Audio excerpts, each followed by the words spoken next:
सर्वांजलि मोइत्रा। देश के प्रधानमंत्री नरेंद्र मोदी हर महीने के आखिरी रविवार को देशवासियों से मन की बात करते हैं, जिसमें वो रेडियो के जरिए लोगों तक अपनी बात पहुंचाते हैं। हर बार की तरह इस बार पीएम मोदी के मन की बात 30 अगस्त यानी रविवार को रेडियो पर प्रसारित हुई। लेकिन लगता है पीएम मोदी की मन की बात से जनता का मन भर गया। इसीलिए सोशल मीडिया प्लेटफॉर्म पर लोग पीएम मोदी के मन की बात को नापसंद कर रहे हैं। दरअसल पीएम मोदी के मन की बात का प्रसारण YouTube पर नरेंद्र मोदी के पेज पर तो होता ही है, साथ ही पीआईबी और बीजेपी के पेज पर भी होता है। इन तीनों प्लेटफॉर्म्स पर पीएम मोदी के मन की बात को लेकर जो जनता का रिस्पॉन्स आया वो वाकई चौंकाने वाला है, क्योंकि सोशल मीडिया के धुरंधर नेता माने जाने वाले पीएम मोदी की मन की बात के लाइक और डिसलाइक के आंकड़ों की बात करें तो ऐसे लोगों की संख्या ज्यादा है जिन्हें मन की बात पसंद नहीं आई। नरेंद्र मोदी YouTube चैनल का हाल। सबसे पहले बात करते हैं नरेंद्र मोदी YouTube चैनल की। पीएम मोदी के नाम से बने इस प्लेटफॉर्म पर खबर लिखे जाने तक 37,000 लोगों ने लाइक किया है, तो वहीं 93,000 लोगों ने डिसलाइक किया है। तो वहीं हजारों नेगेटिव कमेंट्स भी आए। एक कमेंट में तो सुझाव दिया गया है कि पीएम नरेंद्र मोदी जी, आप मन की बात टाइटल बदलकर अपने मन की मनमानी रख दीजिए। जेईई और नीट के लिए एक भी शब्द नहीं बोले। बीजेपी YouTube चैनल का हाल। अब बात करते हैं बीजेपी के YouTube चैनल की। पीएम नरेंद्र मोदी की हर स्पीच यहां पोस्ट की जाती है, लिहाजा रविवार को पीएम मोदी के मन की बात को भी लाइव किया गया। लेकिन लोगों ने जो रिस्पांस दिया वो हैरान करने वाला है। बीजेपी के YouTube चैनल पर जहां महज 57,000 लोगों ने मन की बात को लाइक किया, तो वहीं खबर लिखे जाने तक 4,10,000 लोगों ने डिसलाइक किया। यहाँ भी नेगेटिव कमेंट्स की भरमार। लोग कह रहे हैं जब परीक्षाओं की बात करनी थी तो खिलौनों की बातें कर रहे थे। पीआईबी YouTube चैनल पर क्या है हाल। प्रेस इंफॉर्मेशन ब्यूरो यानी पीआईबी पर भी पीएम मोदी के मन की बात कार्यक्रम का प्रसारण होता है। रविवार को पीआईबी के आधिकारिक YouTube चैनल पर भी मन की बात लाइव किया गया, तो खबर लिखे जाने तक करीब 4,000 लाइक और 10,000 डिसलाइक्स। यहाँ भी ज्यादातर नेगेटिव कमेंट देखे गए। एक शख्स ने तो यहाँ तक कह दिया, YouTube पर अपलोड किसी वीडियो की पॉपुलैरिटी को लाइक, डिसलाइक और व्यूज से आंका जाता है। इस लिहाज से देखें तो YouTube के तीनों प्लेटफॉर्म्स पर प्रसारित पीएम मोदी के मन की बात के लाइक और डिसलाइक्स के आंकड़ों में काफी अंतर। माना जा रहा है कि ये डिसलाइक इसलिए किया जा रहा है क्योंकि ज्यादातर लोग चाहते थे कि पीएम मोदी जेईई और नीट की परीक्षाओं पर बोले, लेकिन इन परीक्षाओं पर पीएम मोदी ने कुछ नहीं कहा। इसीलिए ये सरकार के खिलाफ लोगों के गुस्से का नतीजा है, क्योंकि इससे पहले मन की बात के जुलाई वाले वीडियो को नरेंद्र मोदी के YouTube चैनल पर 29,000 लोगों ने लाइक किया था, तो वहीं सिर्फ 4,600 से ज्यादा लोगों ने ही डिसलाइक किया था। डिसलाइक का ये मामला कुछ इसी तरह, जैसे अभी हाल ही में नेपोटिज्म की चल रही बहस के बीच आलिया भट्ट की सड़क 2 फिल्म का ट्रेलर आया था, जिसने डिसलाइक के मामले में रिकॉर्ड बना दिया था। इस वीडियो को अब तक जहां 7 लाख लाइक मिले हैं, तो वहीं 1 करोड़ 20 लाख डिसलाइक्स हैं। नेपोटिज्म और सुशांत राजपूत केस के बाद आलिया भट्ट के खिलाफ लोगों का ये गुस्सा डिसलाइक के रूप में सामने आया था। बहरहाल आइए आपको सुनाते हैं पीएम मोदी के मन की बात की मुख्य बातें। मेरे प्यारे देशवासियों, कोरोना के इस कालखंड में देश कई मोर्चों पर एक साथ लड़ रहा है, लेकिन इसके साथ साथ कई बार मन में ये भी सवाल आता रहा कि इतने लंबे समय तक घरों में रहने के कारण मेरे छोटे छोटे बाल मित्रों का समय कैसे बीतता होगा। और इसी से मैंने गांधीनगर की चिल्ड्रन यूनिवर्सिटी, जो दुनिया में एक अलग तरह का प्रयोग है, भारत सरकार के महिला और बाल विकास मंत्रालय, शिक्षा मंत्रालय, सूक्ष्म लघु और मध्यम उद्योग मंत्रालय, इन सभी के साथ मिलकर हम बच्चों के लिए क्या कर सकते हैं, इस पर मंथन किया, चिंतन किया। मेरे लिए ये बहुत सुखद था, लाभकारी भी था, क्योंकि एक प्रकार से ये मेरे लिए भी कुछ नया जानने का, नया सीखने का अवसर बन गया। साथियों, हमारे चिंतन का विषय था खिलौने और विशेषकर भारतीय खिलौने। हमने इस बात पर मंथन किया कि भारत के बच्चों को नए नए टॉयज कैसे मिले, भारत टॉय प्रोडक्शन का बहुत बड़ा हब कैसे बने। वैसे मैं मन की बात सुन रहे बच्चों के माता पिता से क्षमा मांगता हूं, क्योंकि हो सकता है उन्हें अब ये मन की बात सुनने के बाद खिलौनों की नई नई डिमांड सुनने का शायद एक नया काम सामने आ जाएगा। साथियों, खिलौने जहां एक्टिविटी को बढ़ाने वाले होते हैं, तो खिलौने हमारी आकांक्षाओं को भी उड़ान देते हैं। खिलौने केवल मन ही नहीं बहलाते, खिलौने मन बनाते भी हैं और मकसद गढ़ते भी हैं। मैंने कहीं पढ़ा कि खिलौनों के संबंध में गुरुदेव रविंद्रनाथ टैगोर ने कहा था कि बेस्ट टॉय वो होता है जो इनकम्प्लीट हो, ऐसा खिलौना जो अधूरा हो और बच्चे मिलकर खेल खेल में उसे पूरा करें।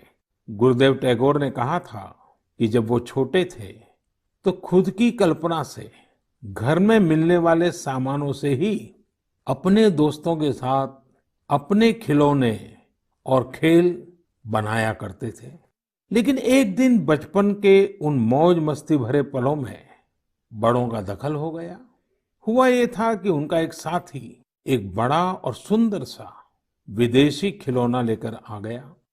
खिलौनों को लेकर इतराते हुए अब सब साथी का ध्यान खेल से ज्यादा खिलौने पर रह गया। हर किसी के आकर्षण का केंद्र खेल नहीं रहा, खिलौना बन गया।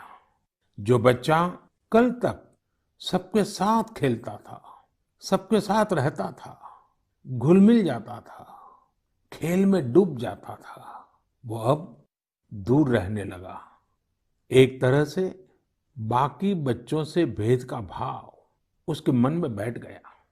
महंगे खिलौने में बनाने के लिए भी कुछ नहीं था, सीखने के लिए भी कुछ नहीं था। यानी कि एक आकर्षक खिलौने ने एक उत्कृष्ट बच्चे को कहीं दबा दिया, छिपा दिया, मुरझा दिया। इस खिलौने ने धन का, संपत्ति का, जरा बड़प्पन का प्रदर्शन कर लिया, लेकिन उस बच्चे की क्रिएटिव स्पिरिट को बढ़ने और संवरने से रोक दिया। खिलौना तो आ गया, पर खेल खत्म हो गया और बच्चे का खिलना भी खो गया। इसलिए गुरुदेव कहते थे कि खिलौने ऐसे होने चाहिए जो बच्चे के बचपन को बाहर लाएं, उसकी क्रिएटिविटी को सामने लाएं। बच्चों के जीवन के अलग अलग पहलू पर खिलौनों का जो प्रभाव है, इस पर राष्ट्रीय शिक्षा नीति में भी बहुत ध्यान दिया गया है। खेल खेल में सीखना, खिलौने बनाना सीखना, खिलौने जहां बनते हैं वहां की विजिट करना, इन सबको करिकुलम का हिस्सा बनाया गया है। साथियों, हमारे देश में लोकल खिलौनों की बहुत समृद्ध परंपरा रही है। कई प्रतिभाशाली और कुशल कारीगर हैं जो अच्छे खिलौने बनाने में महारत रखते हैं। भारत के कुछ क्षेत्र टॉय क्लस्टर्स यानी खिलौने के केंद्र के रूप में भी विकसित हो रहे हैं। जैसे कर्नाटक के रामनगरम में चन्नापटना, आंध्र प्रदेश के कृष्णा में कोंडापल्ली, तमिलनाडु में तंजौर, असम में धुबरी, उत्तर प्रदेश का वाराणसी, कई ऐसे स्थान हैं, कई नाम गिना सकते हैं। आपको ये जानकर आश्चर्य होगा कि global toy industry 7 lakh crore रुपए से भी अधिक की है। 7 लाख करोड़ रुपयों का इतना बड़ा कारोबार, लेकिन भारत का हिस्सा उसमें बहुत कम है। अब आप सोचिए कि जिस राष्ट्र के पास इतनी विरासत हो, परंपरा हो, विविधता हो, युवा आबादी हो, क्या खिलौनों के बाजार में उसकी हिस्सेदारी इतनी कम होनी हमें अच्छा लगेगा क्या? जी नहीं, ये सुनने के बाद आपको भी अच्छा नहीं लगेगा। देखिए साथियों, टॉय इंडस्ट्री बहुत व्यापक है। गृह उद्योग हो, छोटे और लघु उद्योग हो, एमएसएमईज हो, इसके साथ साथ बड़े उद्योग और निजी उद्यमी भी इसके दायरे में आते हैं। इसे आगे बढ़ाने के लिए देश को मिलकर मेहनत करनी होगी। अब जैसे आंध्र प्रदेश के विशाखापट्टनम में श्रीमान सीवी राजू है, उनके गांव के अति कोप्पका टॉयज एक समय में बहुत प्रचलित थे।